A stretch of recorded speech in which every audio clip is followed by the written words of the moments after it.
Hello hi guys, welcome back to my channel. This is Roja Shumalik. మీరు కానీ నా videos first time చూసినట్లయితే నా ఛానల్ సబ్స్క్రైబ్ చేసి లైక్ చేసి షేర్ చేయండి. అండ్ ఈ రోజు వీడియో ఏంటన్నది మీకు ఆల్రెడీ తెలుసు, చాలామంది వెయిట్ చేస్తున్నారని కూడా అనుకుంటున్నాను. అండ్ ఈ వీడియోలో జెండర్ కూడా ఏంటో చెప్పేస్తాను. బాబుని కూడా సారీ చెప్పేసాను కదా, ఆల్రెడీ బాబు అనమాట. సో బాబుని కూడా ఫేస్ రివీల్ చేస్తానమాట. సో వీడియో అయితే స్కిప్ చేయకుండా కంప్లీట్ వీడియో చూడండి. సో వీడియో అప్లోడ్ చేయడానికి ముందు కొద్దిగా నేను మీతో మాట్లాడాలి అని అనుకుంటున్నాను. సో నేను మాట్లాడేది కూడా మీకు టైం వేస్ట్ అస్సలు అవ్వదు, ఎందుకంటే మీకు హెల్ప్ అయ్యేలాగే ఉండేలాగా కొన్ని విషయాలు మీతో షేర్ చేద్దామని అనుకుంటున్నాను. First of all, pregnancy journey అంతా అందరికీ అనిపించవచ్చు, ఫస్ట్ ఎక్టోపిక్ వచ్చినా కూడా తిన ఈజీగా సక్సెస్ఫుల్ అయిపోయిందనో, లేకపోతే ఏముంది కాంప్లికేషన్స్ ఎవరికి రావట్లేదు, ఓన్లీ తినకే వచ్చినట్టు ప్రతిదీ చెప్తుందనో ఇలా అనుకోవచ్చు. బేసికల్గా నేను ఈ వీడియో అలాంటి మైండ్ సెట్ వాళ్ళ కోసం అయితే అసలు చేయట్లేదు అనమాట. So thank you so much. కింద కామెంట్ సెక్షన్లో కామెంట్ చేస్తూ నన్ను క్వశ్చన్స్ అడిగి లేదా ఏదైనా సజెషన్స్ అడిగే వాళ్ళకి నేనైతే రిప్లైస్ ఇస్తున్నానని అనుకుంటున్నాను. ఇన్ కేసు ఏదైనా మిస్ అయినా బై మిస్టేక్ నేను అది మిస్ అయ్యి ఉంటాను, మళ్ళీ ఇంకోసారి మెసేజ్ చేయడానికి అస్సలు హెసిటేట్ చేయకండి. ఎందుకంటే నేను ఈ వీడియోస్ చేసేదే నేను స్ట్రగుల్ అయినట్టు ఇంకెవరు స్ట్రగుల్ అవ్వకూడదు. సో నేను ఎవరో ఒకరికి ఏదో ఒక రకంగా హెల్ప్ అవ్వాలి. ప్రెగ్నెన్సీ రాకపోతే ఒక అమ్మాయికి ఎంత హార్డెస్ట్ స్ట్రగుల్ వచ్చిన ప్రెగ్నెన్సీ మిస్క్యారేజ్ అయినా లేదా ఎక్టోపిక్ అయినా అది ఎంత స్ట్రగుల్ అది ఫేస్ చేసిన వాళ్ళకి తెలుస్తుంది. సో ఇదే విషయాన్ని నేను చాలా వీడియోస్లో చెప్పాను, మళ్ళీ అందుకే చెప్తున్నాను అనమాట. సో నేనైతే అస్సలు ఫీల్ అవునా అక్క అంటే రిప్లై ఇవ్వండి అక్క, ఇస్తారా లేదా అని చెప్పేసి అడగలేక అడుగుతున్నాను ఇలా అనుకునే వాళ్ళకి ఆ డౌట్స్ అన్ని తీసేయండి. ఎందుకంటే ఈ వీడియోస్ చేసేదే నేను మీకోసం. ఒక అమ్మాయిగా నాకు తెలుసు ఆ ఫేస్ ఎంత ఇంపార్టెంటో ఒక అమ్మాయి లైఫ్లో. సో దానికోసమే నేను ఈ వీడియోస్ చేస్తున్నాను. కాబట్టి మీకు ప్రెగ్నెన్సీ మీరు త్రూ అవుట్ ప్రెగ్నెన్సీ ఎలాంటి అవసరాలు ఉన్నా ఎలాంటి సజెషన్స్ ఉన్నా నేనైతే అసలు హెసిటేట్ చేయకుండా ఆన్సర్స్ చేస్తాను. అండ్ ఎవరైతే ఇంకా ప్రెగ్నెంట్ అవ్వక స్ట్రగుల్ అవుతున్నారో, so believe in God and believe in your self. ఏదో ఒక రోజు షూర్గా మనదే, సో మీదే. కాబట్టి వెయిట్ ఫర్ యువర్ టైం అనమాట. నేను హార్ట్ఫుల్గా ఎవరైతే ఇంకా ప్రెగ్నెన్సీ జర్నీకి ఎంటర్ అవ్వకుండా ప్రెగ్నెన్సీ కోసం వెయిట్ చేస్తున్నారో మీరు అందరూ త్వరలోనే ప్రెగ్నెంట్ అయ్యి నాకు కింద కామెంట్ సెక్షన్లో అక్క నేను ప్రెగ్నెంట్ అయ్యానో లేదా సిస్ నేను ప్రెగ్నెంట్ అయ్యానని కింద కామెంట్ సెక్షన్లో చెప్తారని నేను చాలా హ్యాపీగా ఫీల్ అవుతున్నాను. అండ్ నేను వీడియోస్ చేస్తున్నప్పుడు కిందన అక్క నాకు ఎక్టోపిక్ వచ్చిందని చెప్పిన 5 to 6 మెంబర్స్ ఆల్రెడీ నేను ప్రెగ్నెంట్ అని చెప్పారనమాట. I'm so happy for them. వాళ్ళు చెప్పి నాకు ఆల్రెడీ 4-5 months అయ్యి ఉండొచ్చు. ఇప్పుడు మళ్ళీ కూడా మెసేజ్ చేస్తున్నారు 6 month అని ఒకరు, 8th month అని ఒకరు. సో మీ ప్రెగ్నెన్సీ అంత సక్సెస్ అయ్యి త్వరలోనే మీరు అనుకుంటున్నట్టు బాబు పుట్టాలని హార్ట్ఫుల్గా కోరుకుంటున్నాను. అండ్ ఈ వీడియోలో అయితే కంప్లీట్గా నేను ఆపరేషన్ థియేటర్లోకి వెళ్ళిన తర్వాత ఆ 5 days ఆ 6 days టైం ఏదైతే ఉందో అక్క హ్యాపీగా మీరు బేబీకి బర్త్ ఇచ్చేసారు అనుకున్న వాళ్ళకి ఐఎమ్ సో సారీ అండి. ఎవరికైనా సరే ప్రెగ్నెన్సీ జర్నీ ఎంత టఫెస్టో అంతకన్నా సిజేరియన్ ఆర్ సి సెక్షన్ కానీ నార్మల్ డెలివరీ కానీ వాళ్ళు కూడా అంతకన్నా ఎక్కువే చూడొచ్చు. సో నేనైతే 7 days హాస్పిటల్లో ఉన్నాను. 7 days కూడా చాలా స్ట్రగుల్ అయ్యాను. అదేమీ లేదు, సిజేరియన్ అయితే ఎర్లీ అవర్స్లో చేయించుకున్నాను. సిజేరియన్ అయిపోయింది, బాబుని బయటికి తీసుకొచ్చి మా వారికి అప్పచెప్పారు. సో మా వారు అనుకున్నారట నేను బయటకు వచ్చిన తర్వాత బాబుని నాకు చూపించి అప్పుడు హాస్పిటల్కి తీసుకెళ్దాము అని చెప్పేసి. సో అన్ఎక్స్పెక్టెడ్లీ బాబుకి ముక్కడం స్టార్ట్ అయిందనమాట. అంటే మా వారు నాకు ఎలా ఎక్స్ప్లెయిన్ చేశారంటే ఫీవర్ 103, 104 ఉండి హై ఫీవర్ ఉన్నప్పుడు మనం సౌండ్స్ ఎలా చేస్తాము అంటే ఇబ్బందిగా ఉన్నప్పుడు ఆ మేనర్లో అయితే సో ఆ విధంగా బాబుకి అయితే సౌండింగ్ వచ్చేదట, అంటే ముక్కుతున్నట్టుగా చాలా ఎక్కువ సౌండ్ చేసేవాడు. సో దానికోసం ముందైతే వీళ్ళు చలి వల్ల అనేసి అనుకున్నారట. సో అందుకోసం అని చెప్పి పీడియాట్రిషియన్ ఉంటారు కదా, సో అక్కడికి తీసుకువెళ్ళారనమాట. తీసుకువెళ్ళిన తర్వాత డాక్టర్ రావడానికి కొద్ది టైం పట్టింది. అన్నీ చెకప్ చేసిన తర్వాత నేను ఆపరేషన్ థియేటర్లో నుంచి బయటకు వచ్చాక హోపింగ్ అనమాట. అంటే ఫస్ట్ కిడ్ గోపతి ఉన్నాడు కదా, తనైతే బై గాడ్ గ్రేస్ 5 డేస్కి 4 డేస్కి మాకు డిశ్చార్జ్ ఇచ్చేసారు. బాబుకి కూడా ఈవెన్ జాండీస్ కూడా లేవు, ఎలాంటి అదర్ కాంప్లికేషన్స్ లేవు. సో నేనైతే ఈ ప్రెగ్నెన్సీలో ఓన్లీ సీ సెక్షన్కి భయపడేదాన్ని, ఎలా ఉంటుందో అని చెప్పేసి. బట్ కిడ్కి రిలేటెడ్ ఫస్ట్ అలాంటివి ఏమీ ఎక్స్పీరియన్స్ లేక నాకైతే దానికోసం ఒక థాట్ కూడా లేకుండే హాస్పిటల్కి అదే నార్మల్ రూమ్కి షిఫ్ట్ చేసిన తర్వాత నేను మా వారికి ఫోన్ చేస్తే ఇంకా డాక్టర్ రాలేదు, వెయిట్ చేస్తున్నామని చెప్పేసి అన్నారనమాట. సో అప్పటికి నేను అడిగాను ఏ ప్రాబ్లం లేదు కదా అంటే, లేదు మేబీ వింటర్ సీజన్ కదా, చలి వల్ల అనుకుంటాను, వస్తారు కదా డాక్టర్ కాల్ చేస్తానని చెప్పేసి అన్నారు. మళ్ళీ 15 మినిట్స్ తర్వాత నేనే కాల్ చేసే, అయినా కూడా ఆయనేమో డాక్టర్ వచ్చారు, చెక్ చేశారు. అంటే అలా మొక్కకూడదు, ఎందుకు మొక్కుతున్నాడో మరి ఒకసారి స్కాన్ రాస్తానని చెప్పేసి అన్నారంట. ఇంక అస్సలు నాకు మాటలు రాలేదండి, ఏడుపు స్టార్ట్ అయిపోయింది. యాక్చువల్గా ఆపరేషన్ థియేటర్లో నుంచి బయటకు వచ్చిన తర్వాత 4 to 5 అవర్స్లో మనకి ఇచ్చిన ఎనెస్థీషియా అంతా వదిలిపోద్ది, తిమ్మిరి మొత్తం వదిలిపోయి పెయిన్ స్టార్ట్ అయిపోద్ది. నాకు అది ఎగ్జాక్ట్గా పెయిన్ స్టార్ట్ అయ్యే టైము ఎలాంటి పెయిన్ తెలియలేదు. నిజం చెప్తున్నాను, మనం ఒక హార్డెస్ట్ ఇలాంటి స్ట్రగ్లింగ్ ఫేస్లో ఉన్నప్పుడు ఆ పెయిన్ ఏమీ తెలియదు కదా అని అనిపించింది. ఆ నొప్పి కానీ నేను ఫస్ట్ టైమే ఆ పెయిన్ భరించలేక మా వారిని మా పిన్ని వాళ్ళని అలా బాగా ఇబ్బంది పెట్టేసేదాన్ని. కానీ ఈసారి అయితే నాకు ఆ పెయిన్ కూడా తెలియలేదు. అంటే బాబుకు బాగాలేదు అని చెప్పేసి స్టార్టెడ్ టు క్రై. ఏడ్చేస్తే మా వారేమో ఏడకు, ఎందుకు ఏడొద్దు, ఇంకా చెప్తారు, రిపోర్ట్స్ అవి రావాలి కదా అని చెప్పేసి చెప్పారనమాట. అయితే రిపోర్ట్స్ వెంటనే సో రిపోర్ట్స్ రావడానికి ఇంకా టైం పడుతుంది అని చెప్పేసి చెప్పారంట. ఎప్పుడైతే అలా చెప్పారో ఇంకా నాకు భయంగా అనిపించింది. మా వారికి రిపీటెడ్గా ప్రతి 15 మినిట్స్కి కాల్ చేయడం, యాడడం అలా చేసేదాన్ని అనమాట. మా వారు అన్నారు, యాక్చువల్గా మా వారు చాలా చాలా స్ట్రాంగ్ అండి. ఆయన నాకు నిజంగా చాలా స్ట్రెంగ్త్, ఎలాంటి సిచ్యువేషన్లో అయినా పర్వాలేదు అని చెప్తారనమాట. కానీ ఆయనే ఏం చేస్తాము ఏడకు, మరి దేవుడు ఏం చేస్తే అదే కదా అని చెప్పేసి అన్నారు. ఆయన మాట అనేసరికి నాకు ఇంకా ఎందుకో తెలియదు ఏడుపు వచ్చేసింది అనమాట. సో ఆయన కూడా మేబీ డాక్టర్ అలా చెప్పడం వల్ల భయపడి ఉండొచ్చు, బాబుని దగ్గర నుంచి ఆయనే చూస్తున్నారు కాబట్టి. సో ఆఫ్టర్ 1 అవర్ అంత స్ట్రగుల్ ఫేస్ చేసిన తర్వాత 1 అవర్ తర్వాత రిపోర్ట్స్ వచ్చాక డాక్టర్ సో ఇబ్బంది అయితే యాజ్ పర్ రిపోర్ట్స్ ఇబ్బంది అయితే ఏమీ లేదు, చూద్దాము 2 to 3 డేస్ అయితే హాస్పిటలైజ్ చేయాల్సి ఉంటుంది, మెడికేషన్ చేద్దామని చెప్పేసి చెప్పారంట. మెడికేషన్ స్టార్ట్ చేశారు. నేను ఒక దగ్గర, బాబు ఒక దగ్గర అనమాట. నాకు అనిపించింది నర్సీపట్నంలో ఇదే డ్రాబ్యాక్ అని అనిపించింది అనమాట. ఎప్పుడు కూడా మదర్ అండ్ అదే గైనిక్ అండ్ పీడియాట్రిషియన్ ఒక దగ్గరే ఉంటే బాగుంటుందేమో అని చెప్పి ఫర్ ద ఫస్ట్ టైం నేను ఫీల్ అయ్యాను. నేను ఒక దగ్గర ఉండేదాన్ని హాస్పిటల్లో, నాకు ఎక్కడైతే డెలివరీ అయిందో సిజేరియన్ అయిందో అక్కడ, బాబునేమో పీడియాట్రిషియన్ దగ్గర వేరే హాస్పిటల్లో ఉంచాల్సి వచ్చింది. హార్ట్ఫుల్ ఫేస్ అనమాట. బట్ ఫైనల్లీ ఒక రోజు గడిచేసరికి బేబీలో అయితే వేరియేషన్ ఉంది, ఓకే బాబుకి ఏమీ లేదు, అవుట్ ఆఫ్ డేంజర్ అని చెప్పేసి డాక్టర్ చెప్పడం జరిగింది. అండ్ బాబులో కూడా మనకి మా వారు చూసి రావడం కానీ లేదా నాకు త్రూ వీడియో కాల్స్ కానీ నేను చూసినప్పుడు నాకు అనిపించింది అనమాట, ఓకే బాబు అయితే బాగానే ఉన్నాడులే, డాక్టర్ కూడా ఓకే చెప్పారు కదా అని. ఆ తర్వాత నేను ఫ్రీ అయ్యాను.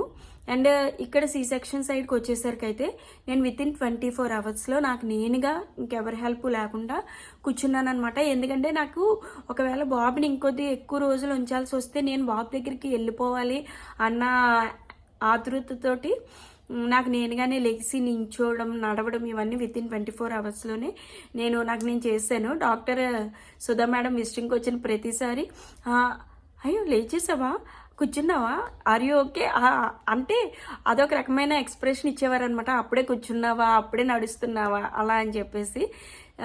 సో ఇంకా కిడ్ మీద వాళ్ళు వచ్చింది ఎంత టైం అన్నది పక్కన పెడితే తక్కువ టైంలో అన్నా సరే ఎక్కువ ప్రేమ ఒక తల్లి మాత్రమే చూపించగలదు అంటారు కదా, అవన్నీ నాకు పర్టికులర్గా ప్రత్యక్షంగా కనిపించాయి అనమాట.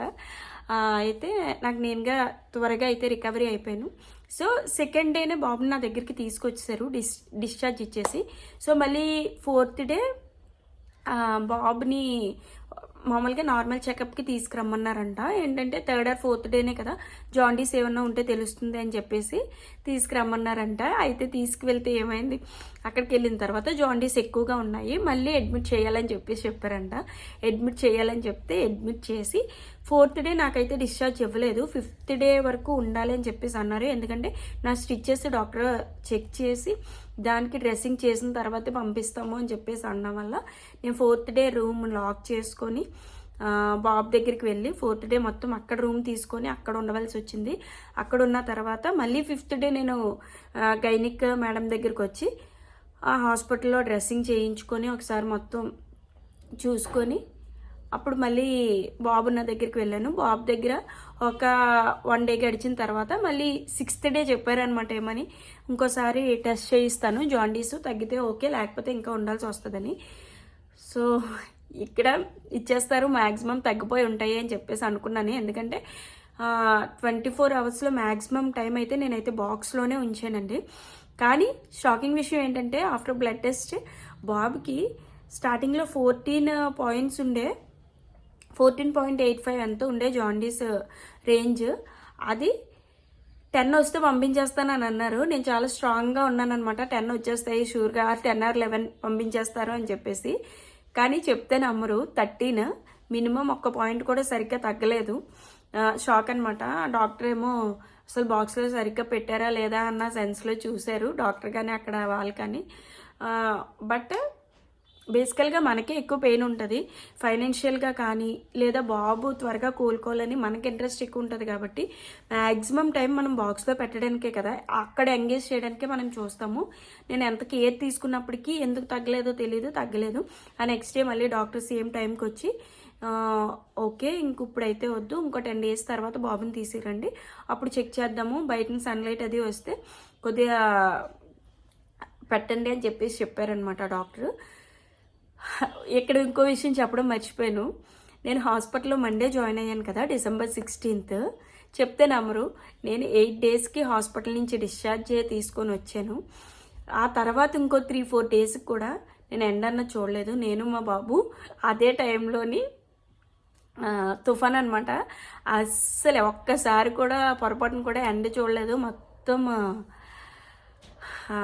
తుఫాన్ వల్ల చాలా కూల్గా ఉండేది, సొలుపుగా లేసేసేది, చాలా చాలా ఇబ్బంది పడ్డాం అనమాట వింటర్ వల్ల. అండ్ అదే టైంలో వర్షాలు పడడం వల్ల కూడా.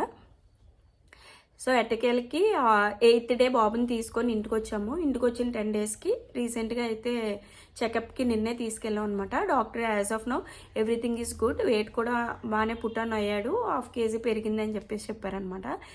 సో టైం గాడ్ అంతా బాగానే ఉంది. స్ట్రగుల్ అయితే ఫేస్ చేసిన, ఇప్పుడు మా బాబుని మేము హ్యాపీగా ఇంటికి తీసుకొచ్చుకున్నాం అనమాట. అండ్ నేను ఇక్కడ ఒకటి షేర్ చేయాలనుకుంటున్నానండి. ఏంటంటే ఒక mother pain or mother struggle మాత్రమే throughout pregnancy or in hospitalise అయినప్పుడు కానీ, C-sectionలో కానీ, నార్మల్ డెలివరీలో కానీ కనిపిస్తుంది. కానీ ఫాదర్ పెయిన్ ఎవ్వరికీ కనిపించదు. ఆయన స్ట్రగుల్స్ అయితే అసలు అన్ఎక్స్ప్లెయిన్డ్. ఫైనాన్షియల్గా అయినా వెనకాతలో ఉండి సపోర్ట్ తీసుకోవడానికి ప్రతి దానికి మనం ఎంత స్ట్రగుల్ ఫేస్ చేస్తామో వాళ్ళు అంతకన్నా ఫేస్ చేస్తారు. మా వారిని ఆ 1 week చూసి నేను చాలా చాలా ఎమోషనల్ అయిపోయాను. మా పెద్ద బాబు రియాక్షన్ ఏంటి అవన్నీ ఆల్రెడీ నేను షార్ట్స్లో కూడా పోస్ట్ చేశాను. వాడైతే నేను హాస్పిటల్లో ఉన్న 8 days నా దగ్గరికి కానీ బాబు దగ్గరికి కానీ అస్సలు వచ్చేవాడు కాదు. అలాగే ఉంటాడేమో అని అనుకున్నాను. పోన్లే ఫస్ట్ 1 month అలా ఉన్నా పర్వాలేదు, కొద్దిగా బాబుకి సేఫ్ సైడ్ ఉంటుంది కదా అనుకున్నాను. ఇంటికి తీసుకొచ్చాక దాన్ని కంప్లీట్ రివర్స్లో ఉన్నాడనమాట. అస్సలు బాబుని పట్టేసుకుంటున్నాడు, లాగేసుకుంటున్నాడు, మంచం కిందకి వెళ్ళి మంచాన్ని ఎత్తుతున్నాడు, ఏవేవో చేస్తున్నాడు అనమాట. సో ఇప్పుడు ఫ్యామిలీ ఆఫ్ 4 చాలా చాలా ఫేస్ చేయాల్సి ఉంటుంది ముందు ముందు as a happy parents. And ఇప్పుడు ఎక్కువ బాధ్యతలు కూడా వస్తాయి. అండ్ ఇక్కడికి వ్లాగ్ అనేది కంటిన్యూ అవుతుంది. ఇప్పటి వరకు నేను ఏదైతే చెప్పాలనుకున్నానో అది చెప్పాను. అండ్ ఇక్కడి నుంచి ఈ ఏదైతే మీకు నేను ఇప్పుడు వాయిస్ ఓవర్గా చెప్పానో దాని కంటిన్యూషన్ మీరు జరిగిందంతా చూస్తారనమాట. వీడియో కొద్ది లెంత్ ఎక్కువై ఉండొచ్చు, బట్ చూసేయండి అనమాట. ఈ వీడియో అయితే మీకు చాలా హెల్ప్ఫుల్ అవుతుంది అని చెప్పేసి అనుకుంటున్నాను అనమాట. సో వీడియో చూసేయండి. చూసిన తర్వాత ఏమైనా డౌట్స్ ఉంటే కింద కామెంట్ సెక్షన్లో కామెంట్ చేసేయండి. నిన్నటి వ్లాగ్కి కంటిన్యూషన్ వ్లాగ్ ఇదేనండి. సో లాస్ట్ వ్లాగ్లో చెప్దామని మర్చిపోయాను. చిన్నప్పుడు నేను స్కూలింగ్ చదివేటప్పుడు నాకు hair cut puppy hair cut అనమాట. అస్సలు హెయిర్ ఉండేది కాదు. బట్ నాకు హెయిర్ అంటే చాలా చాలా ఇష్టం. కానీ అమ్మ ఒప్పుకుండేది కాదనమాట. ఎప్పుడు కటింగ్ చేయించేస్తూ ఉండేది. నేను హాస్టల్ చదవడం వల్ల ఎక్కువ కటింగ్సే చేయించేదనమాట. సో ఫైనల్గా ఆ జడలు అదే అట్టుపొలి జడలు అంటారు కదా, అవి వేసుకునే టైం ఇదే ఫస్ట్ టైం అని చెప్పాలన్నమాట. ఎందుకంటే నాకు 10th వరకు హెయిర్ ఉండేది కాదు. ఆఫ్టర్ 10th ఇంకా మనం ఆ అట్టుపొలి జడలు వేసుకోము కదా ఇంటర్మీడియట్ అదిని. సో అది ఇప్పుడు ఫుల్ఫిల్ అయ్యింది. అక్కడ ఆపరేషన్ థియేటర్లోకి తీసుకెళ్లే ముందే వేస్తారు కదా, ఆ జడలు అవే వేసారనమాట. అండ్ ఇక్కడైతే ఆపరేషన్ చేసిన తర్వాత బాబుని మా వారికి అందించడం మీరు చూసే ఉండొచ్చు. అంటే చూపించి మళ్ళీ క్లినిక్ లాన్కి తీసుకువెళ్ళిపోతారనమాట. సో అలా తీసుకెళ్ళిపోయారు, నన్ను రూమ్కి తీసుకొచ్చారు. అండ్ మీకు చెప్పాను కదా ప్రీవియస్గా బాబుని అయితే హాస్పిటల్లో స్టార్టింగ్ అడ్మిట్ చేశారు అని చెప్పేసి. ఫస్ట్ టైం అడ్మిట్ చేసినప్పుడు అనమాట ఈ సిచ్యువేషన్లో ఈయన చూసి నాకు చాలా చాలా ఇబ్బంది అనిపించింది. సో ఏ సిచ్యువేషన్ అయినా అక్కడితో ఆగిపోదు కదా. సో హెల్తీగా తనైతే ఇంటికి వచ్చేసాడు. అండ్ మా వారు మా పెద్దోడు అనమాట. చాలా చాలా మంది నన్ను అడిగారనమాట, మీకు నెక్స్ట్ బాబు పుట్టాడు కదండి, మీ పెద్ద బాబు రియాక్షన్ ఏంటి, క్యాప్చర్ చేసి అప్లోడ్ చేయొచ్చు కదా అని చెప్పేసి. మా పెద్ద బాబు నా దగ్గరికి సరిగ్గా వచ్చేవాడు కాదు. ఏంటో తెలియదు, తను ఎలా ఫీల్ అయ్యాడో నాకు అస్సలు తెలియదు అనమాట. నాతోటి బాబుని కూడా చూడడం మానేశాడు, నాతో కూడా మాట్లాడడం మానేశాడు.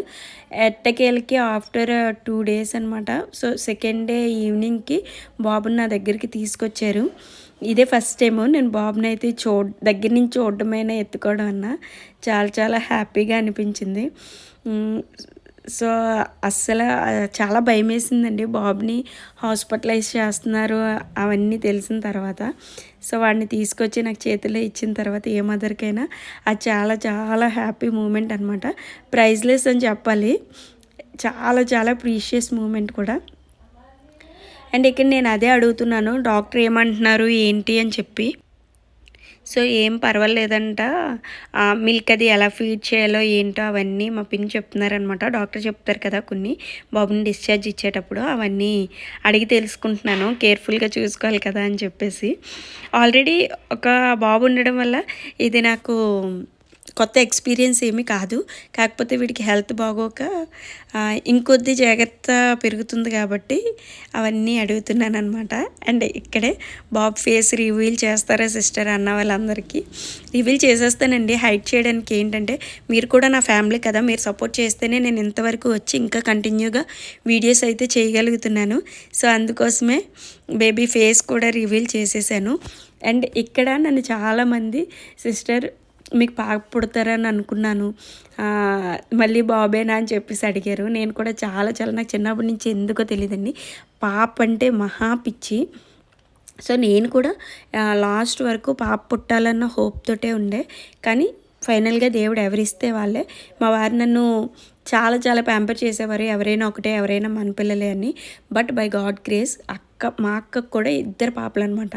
సో తనకున్న నాకున్న యాజ్ ఆఫ్ నౌ మాకు ఎలాంటి ఇబ్బందులు లేవు.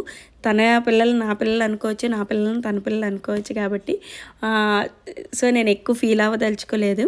అండ్ ఎవరైనా సరే హాస్పిటల్లో ఉన్నప్పుడు ఇలాంటి టికెట్లు ఒకటి పట్టుకెళ్తే బెస్ట్ అని నాకు అనిపించింది విత్ ఎక్స్పీరియన్స్. ఎందుకంటే మనం ఎక్కువ హాట్ వాటర్ అది తీసుకోవాలి కదా. అండ్ ఇది నా సెకండ్ డే అనమాట. మీరు చూసారు కదా బాబుని తీసుకొచ్చేసరికి నేను హ్యాపీగా చైర్లో కూర్చొని ఉన్నాను. సో బాబుని తీసుకొచ్చేసరికి డ్రెస్ అది చేంజ్ చేసేసుకొని చాలా పీస్ఫుల్గా అయితే ఉన్నాను. పెయిన్స్ అయితే నార్మల్, అవి మనం 5 days కూడా ఫేస్ చేయాల్సిందే, దాని నుంచి మనం తప్పించుకోలేము. బట్ ఇక్కడ బాబుని చూస్తే ఆర్ బేబీని చూస్తే, మన బేబీని మనం చూస్తే అన్నీ మర్చిపోతాం అనమాట. నాకు నేనుగా స్ట్రెంత్ తెచ్చుకున్నానండి. ఎందుకంటే అక్కడ కిడ్కి ఏదైనా మనమే చేసుకోవాలి అన్న యాంగ్జైటీ ఆర్ తొందర ఒకటి ఉంటుంది చూడండి, అది మనల్ని బాగా బూస్టప్ చేస్తుంది అని అనుకోవచ్చు. అండ్ ఇక్కడ వచ్చేసి బాబుకి అదే అడిగారు నన్ను ఒకరిద్దరు కామెంట్ సెక్షన్లో, అక్క ఫీడింగ్ వస్తున్నాయా, పాలు ఫీడింగ్ ఇస్తున్నారా అని చెప్పేసి. ఫస్ట్ 2-3 days తన హాస్పిటల్లో ఉండడం వల్ల నేను ఫీడింగ్ ఇవ్వడం అవ్వలేదు. అండ్ నాకు ఫీడింగ్ కూడా రాలేదండి, ఎందుకంటే ఫుడ్ ఏం బెటర్ కాబట్టి రాలేదు. నాకు 4th నుంచి ఫీడింగ్ అయితే ఇబ్బంది లేకుండానే వచ్చేది. బట్ మళ్ళీ 4th డే బాబుని hospitalise with due to jaundice hospitalise చేసామని చెప్పాను కదా. ఆ టైంకి అయితే హార్ట్ అంతా ఫిల్ అయిపోయి బరువుగా ఉండి ఫేవరిష్గా అనిపించేది. అందుకోసమే బాబు దగ్గరికి వెళ్ళిపోయాను అనమాట. వాడికి ఫీడింగ్ ఇచ్చేదాన్ని.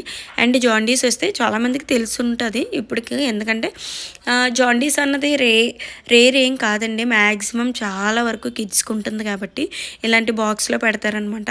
సో రూమ్ వైజ్ కూడా నేను చాలా సాటిస్ఫైడ్, అంతా బాగానే ఉంది అనిపించింది.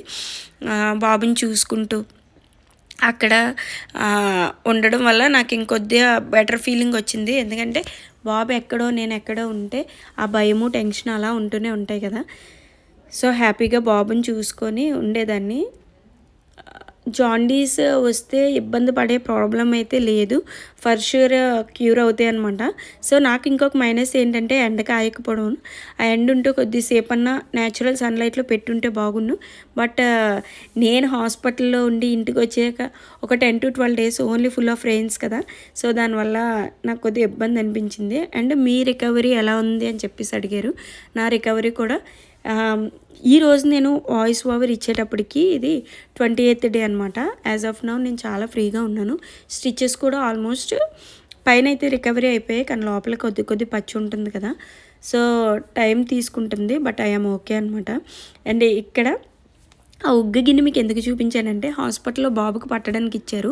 మనం బయటను కొనేవి వేరేలాగా ఉంటాయి, ఇవి స్టీల్గా చాలా సేఫ్టీగా అనిపించింది అనమాట. సో సూదిగా లేకుండా నీట్గా ఎలా పట్టినా సేఫ్, పిల్లలకి తగలదు అన్నట్టుగా. సో ఎవరైనా తీసుకున్నా నెక్స్ట్ అలాంటివి తీసుకుంటారని చెప్పి చూపించాను అనమాట. ఇక్కడ మా పెద్దోడు వేషాలన్నీ చూడండి. అన్ఎక్స్పెక్టెడ్గా మా చిన్నోడు అంటున్నవాడే సడన్గా పెద్దోడు అయిపోయాడు అనమాట. ఇక్కడ మా గోపతి రియాక్షన్ కూడా షేర్ చేయమని చాలామంది అడిగారు కదా. సో షేర్ చేశాను. He was very happy and we're very happy అండి. Thank you so much. Blog అయితే కంప్లీట్ చూడండి. అండ్ ఎవరైతే నా వీడియోని నా ఛానల్ సబ్స్క్రైబ్ చేసుకోలేదో సబ్స్క్రైబ్ చేయండి. మీ సపోర్ట్ నాకు చాలా అవసరం. Stay tune to my channel for more upcoming videos guys. By by.